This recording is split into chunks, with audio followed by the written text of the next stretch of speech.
1. Nodu, repi szkiptarme, nędzige oczinem reperise szkiptare, neduke może kompetenza trojal, etohem pravi penodit de biofucation che un note ruae unipepin combetar, amahasine estepit, ne integritepin esai territorial, ne un notem bae, ne ne perputie me statutin, ne lige benefuci, che capemiven ne populit gizmonen menge. Notimen dismorde.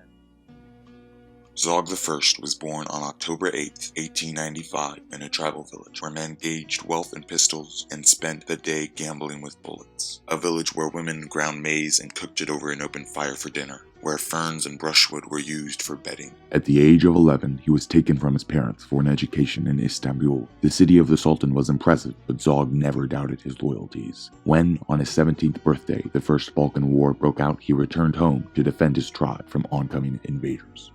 Serbian invaders advanced on his tribes, the Mati Valley. In what Zog called a supernatural act of will, 2 of their regiments wiped each other out, saving them.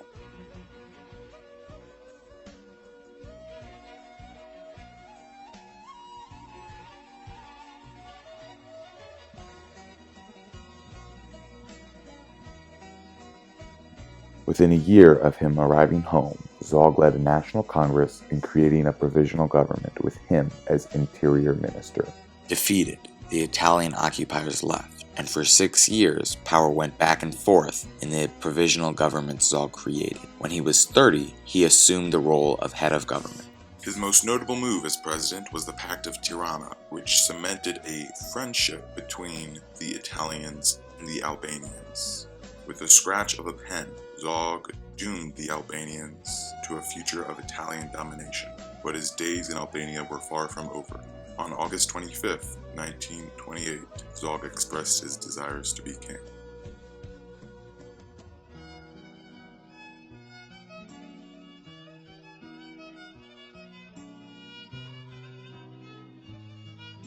It was as king that Zog did most for his country. He felt strongly that women should be equal to men. He abolished polygamy in the Vale, and he tried relentlessly to grant suffrage. He also took strides to create a national language. The push started with the appointing of a grand national poet. Along with urging the creation of literature, Zog aimed to increase literacy rates. In the decade leading up to 1937, the number of elementary schools increased by 14% and the number of pupils doubled. He also introduced a small number of scholarships for higher education abroad.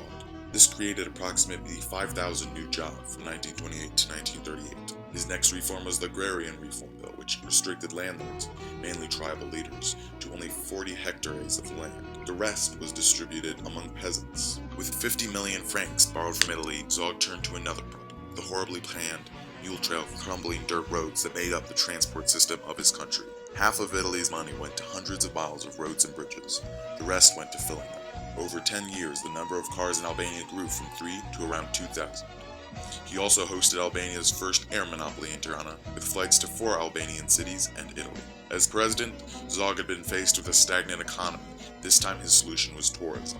Albania's sprawling beaches and jungles and ancient ruins were the perfect tourist destination, yet foreigners failed to come. What Albania lacked in tourists, though, it made up for in refugees. Zog opened his doors to Jews seeking refuge from Nazi Germany, even against Mussolini's wishes. After the war, he offered homes to over 200,000 Jews, but his acceptance and pride for his country was not enough. It was not through lack of patriotism or progress. It was not through lack of trying that Zog failed. His rhetoric was new. New schools, new hospitals, new barracks, new government buildings, new factories, new harbor facilities, new business blocks, new homes, new bridges, new highways, new pavement, new foreign legislations, new everything. But for the controlling Italians, progress in Albania was never an option. Albania was to be developed as a dependency, not as a viable nation.